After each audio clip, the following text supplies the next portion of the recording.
Bonjour tout le monde, j'espère que vous allez bien. Dans cette vidéo, on va voir un algorithme qui est très utilisé, c'est l'algorithme Camins. On va essayer donc de l'expliquer par un exemple et d'une façon très simplifiée pour pouvoir l'utiliser dans vos problèmes non supervisés ou bien votre problème de clustering. Donc rapidement, on se retrouve dans ma console pour vous expliquer tout ça.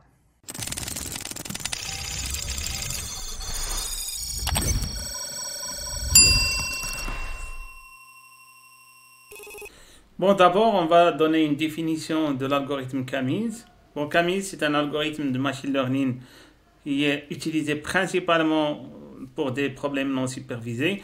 Bon, j'ai juste un petit rappel, c'est quoi un problème non supervisé? Donc, lorsqu'on a des données qui ne sont pas labellisées. Alors, est-ce qu'on a des données qui sont labellisées? Oui, bien sûr.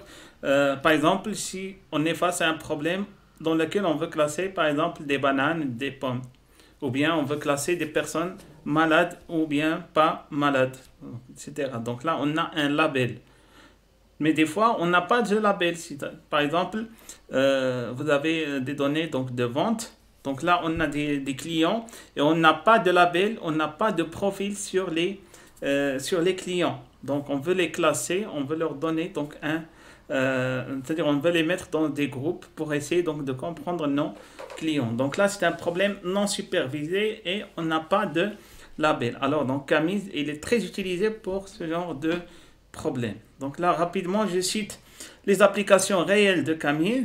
Donc on peut l'utiliser donc bien sûr pour déterminer le profil des clients comme je viens de dire.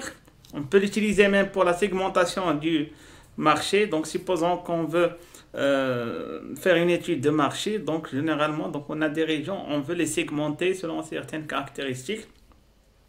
Alors là, on peut utiliser Camins.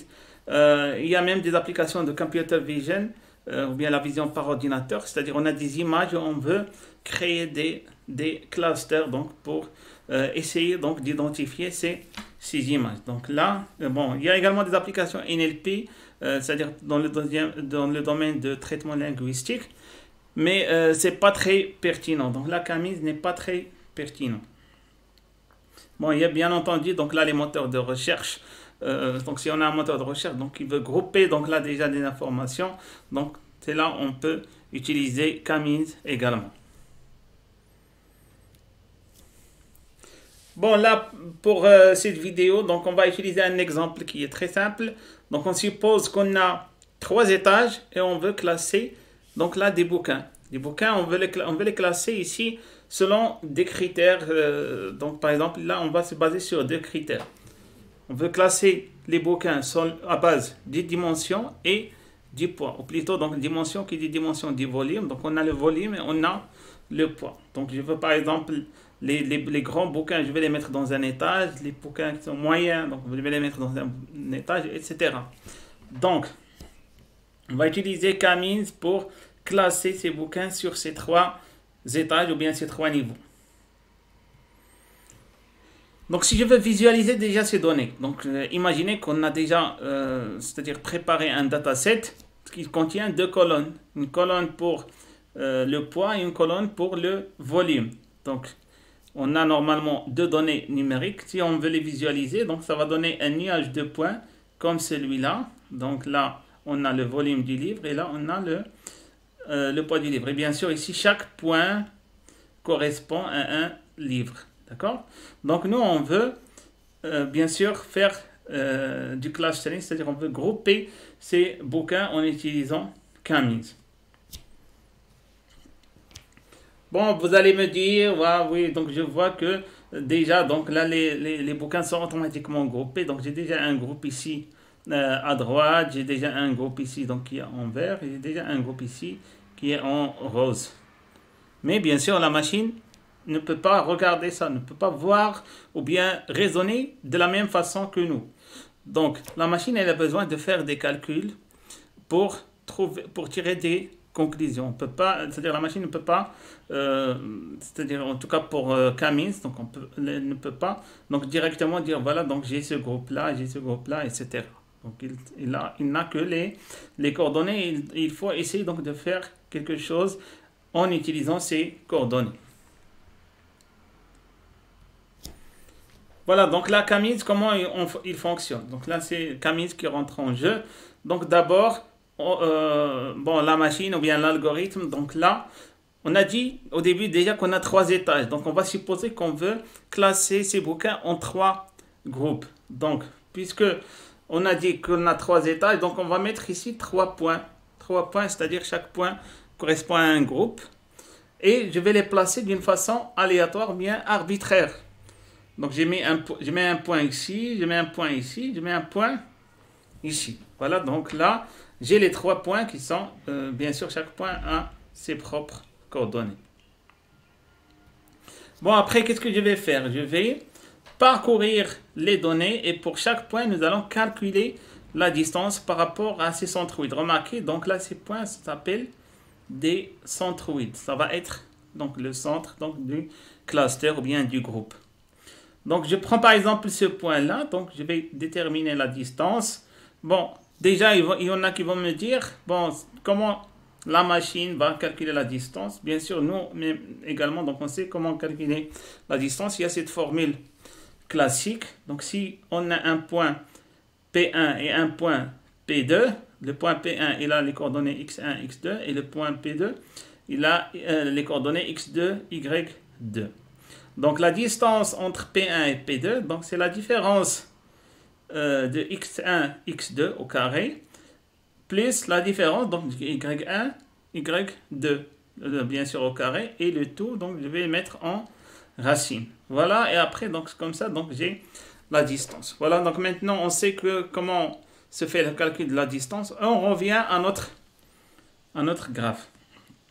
Donc là, on a calculé la distance par rapport à ce groupe vert. Après, on a calculé la distance par rapport à ce groupe bleu. Après, on a calculé la distance par rapport à ce groupe rose ou bien rouge. D'accord? Donc là, on va dire que, par exemple, ce point-là, il est proche du vert. Donc, je vais le colorer. Donc là, je vais dire là, mettre la couleur verte. Après, donc, ainsi de suite. Donc, je passe à ce point. Je fais les mêmes calculs. Je vais dire, voilà, donc ça, c'est proche du vert. Par exemple, ici, j'ai un point ici. Donc, ça doit être proche du rouge ou bien du rose, etc. Et comme ça, donc, je vais colorier donc tous mes points.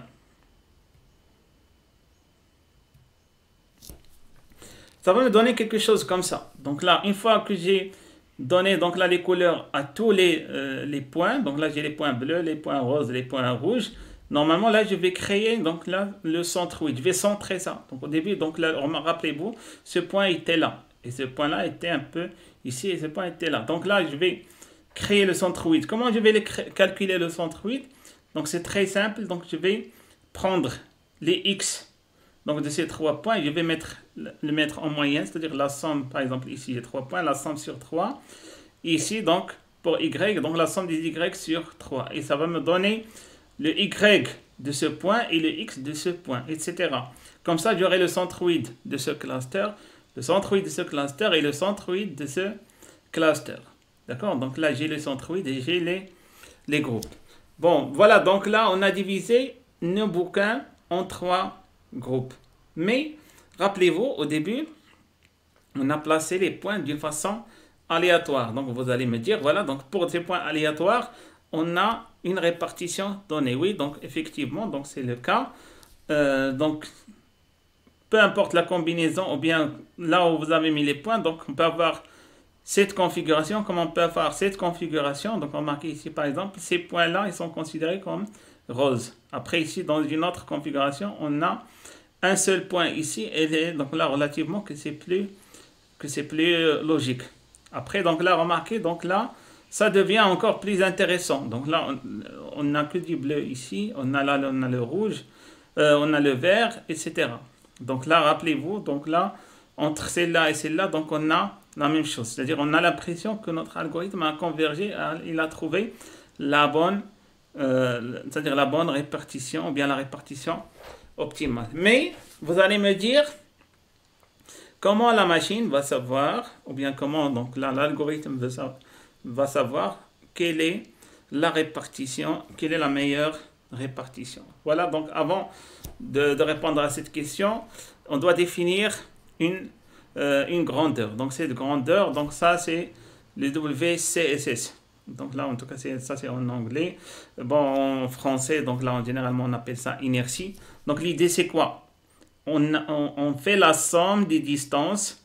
Donc là, c'est-à-dire la formule peut faire un peu peur, mais c'est-à-dire elle est très simple, très intuitive. Donc si vous suivez avec moi dans cet exemple, c'est-à-dire je vais prendre par exemple ici ce cluster vert. Donc j'ai mon centroïde, donc le centroïde ici. Donc le centroïde, c'est le D. Donc ici, par exemple, ça va être D1. Donc, qu'est-ce que je vais faire? Excusez-moi. Donc là, je vais calculer la distance entre ce cluster et ce point. Après, entre ce centroïde et ce point, ce centroïde et ce point, celui-là, avec tous les points du cluster. Donc, je vais faire la somme des distances entre ce centroïde et les points de ce cluster. La même chose ici. Donc, je vais faire la somme des distances entre le centroïde et les points de ce cluster. Donc, j'aurai une grandeur. Après, je fais la même chose ici. Donc, la somme des distances entre le centroïde et les points de ce cluster. D'accord? Donc, maintenant, vous allez me dire comment donc je vais trouver la meilleure répartition. Donc, là, on a fait ce calcul-là pour toutes les situations, pour celle-là, pour celle-là, pour celle-là. Remarquez qu'est-ce qui va changer.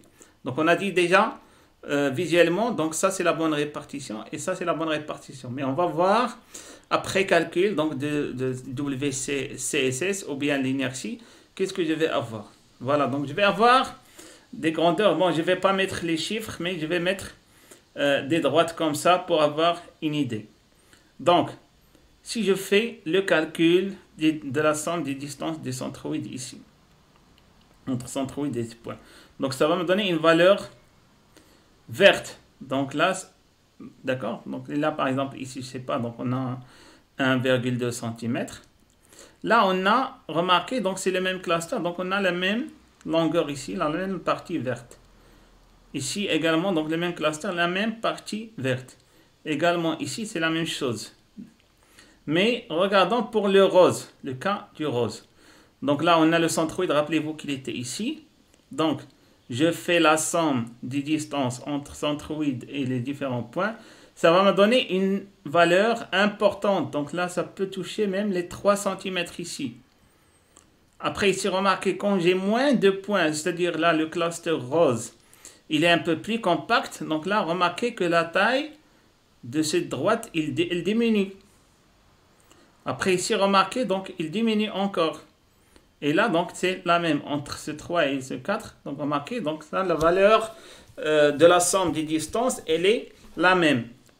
La même chose, donc, si pour le bleu, donc là, la distance, elle était ça. Après, donc là, plus ça devient compact, plus ça diminue. À la fin, donc, la somme totale, ici, donc, elle diminue. Donc, et après, donc, ça devient même constant. Donc ici, donc là, entre 3 et 4, donc c'est constant, mais il est inférieur à celle de 1 et 2. Donc là, cette grandeur, qu'est-ce qu'il fait? Il essaie de voir à quel point mes clusters sont bien groupés. Donc plus, bien sûr, mes clusters sont groupés, plus ma distance, elle est minimale. Donc c'est comme ça qu'on va dire, voilà, on a une très bonne répartition.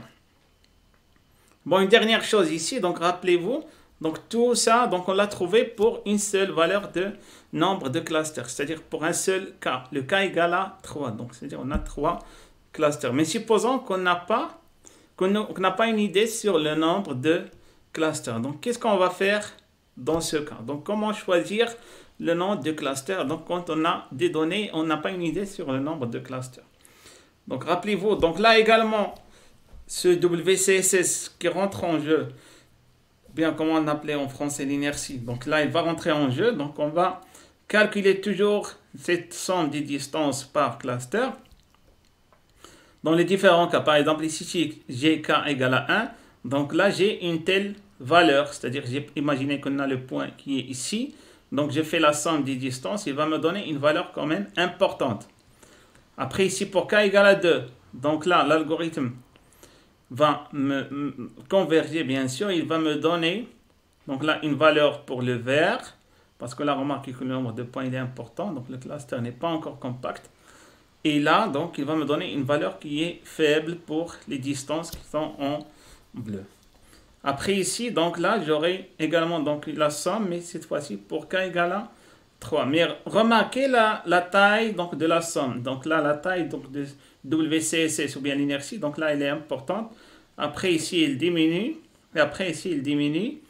Et plus j'augmente le nombre de clusters, plus il diminue. Mais là, remarquez entre le 3 et le 4, ça n'a pas vraiment diminué. Mais entre le 2 et le 3, remarquez que la chute, elle est importante. Donc si je trace c'est-à-dire cette valeur d'inertie en fonction des cas, donc ça va me donner quelque chose comme ça. Donc remarquez, donc là, voilà, donc pour k égale à 1, donc remarquez que la distance était importante. Après ici pour k égale à 2, ça a chuté.